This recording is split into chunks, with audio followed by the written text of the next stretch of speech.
Путин подписал указ об ответных мерах на введение Западом потолка цен на российскую нефть. В Узбекистане завели уголовное дело по факту смерти 18 детей, принимавших сироп Док-1 Макс. Число жертв снежной бури в США превысило 60 человек. В Украине поражено более 700 объектов критической инфраструктуры. Президент России Владимир Путин подписал указ об ответных мерах на введение Западом потолка цен на российскую нефть, запретив с февраля ее поставки покупателям, которые примкнули к этому ограничению. Документ опубликован во вторник, передает ТАСС. Запрещаются поставки российской нефти и нефтепродуктов иностранным юридическим и физическим лицам при условии, что в контрактах на эти поставки прямо или косвенно предусматривается использование механизма фиксации предельной цены. Установленный запрет применяется на всех этапах поставок до конечного покупателя, говорится в указе. Документ вступает в силу с 1 февраля 2023 года и действует до 1 июля 2023 года. Запрет на поставки нефти, установленный этим указом, будет применяться непосредственно с 1 февраля, а запрет на поставки российских нефтепродуктов с даты, определяемой правительством Российской Федерации, но не ранее, чем со дня вступления в силу настоящего указа. Кабмину поручено определить эту дату и принять акты, направленные на реализацию соответствующего запрета. При этом президент Российской Федерации отдельным пунктом оставил за собой право принимать специальные решения об осуществлении поставок нефти и нефтепродуктов, осуществление которых запрещено этим указом. Минэнерго Российской Федерации поручено осуществлять на регулярной основе мониторинг исполнения запрета.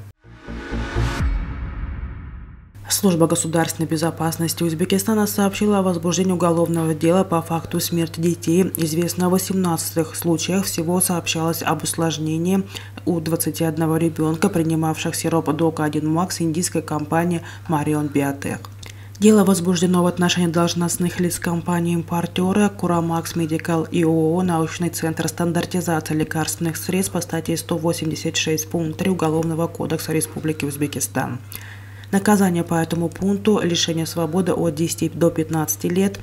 Формулировка статьи говорит о том, что ранее ответственные лица уже привлекались к административной ответственности, детали не приводятся. В сообщении пресс-службы СГБ говорится, что подозреваемые помещены в следственный изолятор СГБ, их число не называется. Следственные действия ведутся в Следственном управлении СГБ. В сообщении также говорится, что согласно заключению Государственного центра экспертизы и стандартизации лекарственных средств, медицинских изделий и медицинской техники Агентства по развитию фармацевтической сети, сироп не отвечает требованиям нормативных документов. Ранее Минздрав Республики Узбекистан сообщил, что в составе препарата был обнаружен этиленгликоль, токсическое вещество, которое приводит к серьезному ухудшению здоровья человека. Необычайно сильные морозы и большое количество осадков наблюдаются в последние дни во многих американских штатах. Всего в США из-за холодной погоды погибли по меньшей мере 62 человека. В частности, число погибших в городе Буффало, штат Нью-Йорк, на который обрушилась снежная буря, возросло до 28 человек. Округ Эри в Нью-Йорке, в который входит Буффало, один из наиболее пострадавших районов. Более 4000 человек здесь остаются без электричества, передает BBC. В Буффало действует запрет на пользование личным транспортом, а к управлению дорожным движением привлечена военная полиция. Официальные лица заявили, что условия улучшаются. Во вторник выпало очень мало снега, а в ближайшее время ожидается небольшое потепление.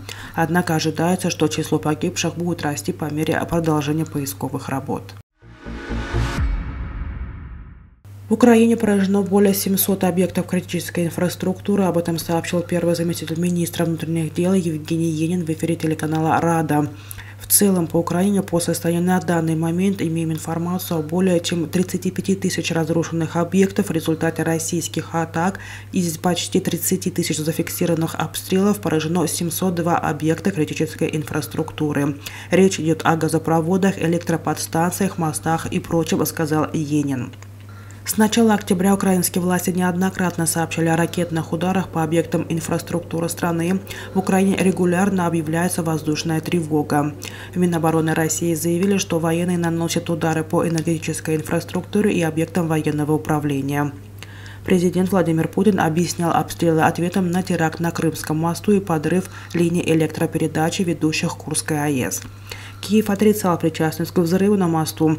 Последний раз российские военные наносили удар по украинским энергообъектам 16 декабря, о чем на следующий день отчиталась Минобороны Российской Федерации.